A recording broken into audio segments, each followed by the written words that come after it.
Bonjour oui, Arnaud. Bonjour les amis. Exceptionnellement, donc je suis en duplex du Beaujolais aujourd'hui depuis le domaine des Sources. Je suis dans une cave à vin. Je sais que ce Manu Le Chypre aurait adoré m'accompagner dans les domaines viticoles des alentours. Hein. De toute façon, Manu, c'est notre Beaujolais à nous. Hein. Il est réjouissant, il met de bonne humeur et il paraît même qu'il a un léger goût de banane cette année. Faut arrêter d'ailleurs avec le Beaujolais qui a un goût de banane. Si vous voulez boire un truc qui a un goût de banane, buvez du jus de banane. Arrêtez avec ce truc. Alors, il y a un petit délai, vous l'entendez peut-être, hein, j'ai l'impression d'être notre amie de BFM TV, Agathe Lambray, quand elle est envoyée spéciale à la COP27 et qu'elle fait oui, tout à fait, Apolline, effectivement, tous les regards sont braqués aujourd'hui vers Sharm el-Sheikh où se déroule la COP27. On ignore encore si cette COP finira bien ou mal. Alors, good cop, bad cop, il est encore trop tôt pour le dire. Toujours est-il qu'ici, en Égypte, une question se fait de plus en plus pressante. Les activistes écologistes vont-ils jeter de la purée de rutabaga sur la pyramide de Khéops? Auquel cas, il en faudra une sacrée quantité. Alors, vont-ils la larguer avec des canadaires? Ce serait en tout cas couillu, parce qu'à mon avis, tu fais moins le malin avec ta mousseline en Égypte qu'au musée Grévin. Hein, parce que les mecs ne rigolent pas quand même là-bas. Agathe Lambray, donc en direct du Beaujolais. À propos de gens qui ne rigolent pas, Vladimir Poutine a modifié une loi pour permettre aux détenus d'intégrer l'armée.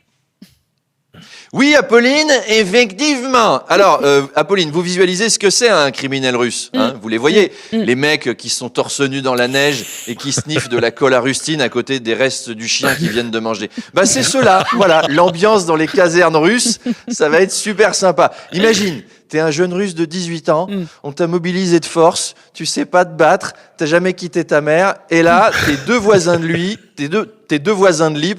c'est les deux tarés, hein, c'est Piotr et Ramzan de Grozny, 1m95 chacun. Ils sont condamnés pour avoir éventré des personnes âgées avec les dents, et toi, tu dors quand même avec une petite veilleuse à côté. Les pauvres, je me mets à leur place. Ils auront comme voisins de couchette des meurtriers et des violeurs. J'en connais qui préféreront rester un petit peu sales plutôt que d'aller à la douche. Hein. Les malheureux. Donc, les criminels russes, je suis sûr que eux-mêmes, ils en revenaient pas. Ils viennent de tuer une personne et pour les punir, le gouvernement leur offre un fusil et un billet d'avion avec pour consigne d'aller en tuer 10 de plus. En gros, c'est comme s'ils avaient gagné un séjour en safari. Tenez, là, il y a un scandale de pédophilie dans l'église en ce moment, pour changer. Eh ben, c'est comme si le Vatican punissait les fautifs en leur disant « Bon, les gars, ils viennent d'ouvrir une chapelle à Disneyland, c'est la chapelle Mickey. Ils nous demandent un prêtre qui a de l'expérience avec les enfants. Alors, c'est vous qu'on a choisi, cardinal Barbarin. C'est quand même une drôle de conception de la punition. » Arnaud, la ministre de la Transition écologique Agnès Pannier-Runacher est au cœur d'une polémique. Son père a monté une société avec des fonds provenant de paradis fiscaux avant de la léguer aux enfants de la ministre, des fonds liés à l'industrie pétrolière Perenco, dont il était directeur général. Oui, Apolline, effectivement. Alors, ça peut arriver à tout le monde. Ça peut arriver à tout le monde d'avoir un membre de la famille dont les activités sont pas trop compatibles avec les nôtres. Si ça se trouve, la mère de Charles, elle est actionnaire à l'OM. Le père d'Amélie Rosic, c'est Christophe Rocancourt. Si ça se trouve, le frère de Manu Le Chypre est zadiste. On ne sait pas. Le mari d'Apolline de Malherbe, peut-être qu'il finance CNews. Voilà, on ne sait pas. Bref. Le père de la ministre de la Transition écologique, administrateur d'un groupe pétrolier, bon, c'est peut-être ça qu'il a dégoûté du pétrole, hein, d'ailleurs. Ça peut arriver, voilà.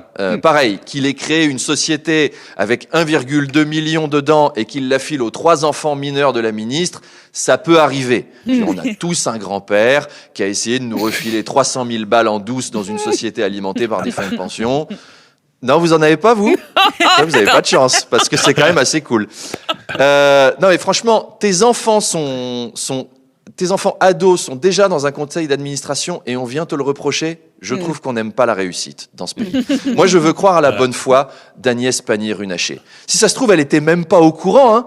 C'est les gamins qui ont fait ça dans son dos. Vous savez comment sont les gosses. Dès qu'on regarde pas, allez hop, une connerie. Moi, je vous jure, ça aurait bardé à la maison, hein. J'aurais convoqué les mômes, j'aurais fait « Dis donc, Mathéo, viens voir, dis donc, qu'est-ce que t'as fait? T'as fait une bêtise. Au lieu d'aller à ton cours de flûte à bec, t'as encore monté une société offshore avec grand-papa. Bah oui, mais tu sais bien qu'il est sénile. On t'a demandé de pas lui faire ça. Ne mens pas, j'ai lu la presse. » Hein. Monsieur Plenel m'a prévenu, Mathéo. Il m'a tout dit. Et en plus, t'as encore laissé ta petite sœur y mettre de l'argent détenu dans des paradis fiscaux. Eh ben oui, eh ben bien sûr. Parfaitement.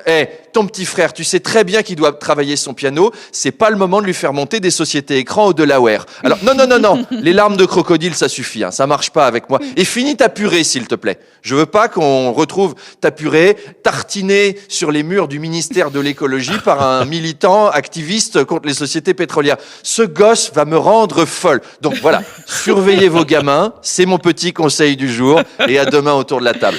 À demain, ciao, Gérard. ciao. Arnaud qui sera donc de retour dans ce studio demain matin. On aura eu Agathe Lambray et la ministre de la Transition écologique, donc en direct du Beaujolais.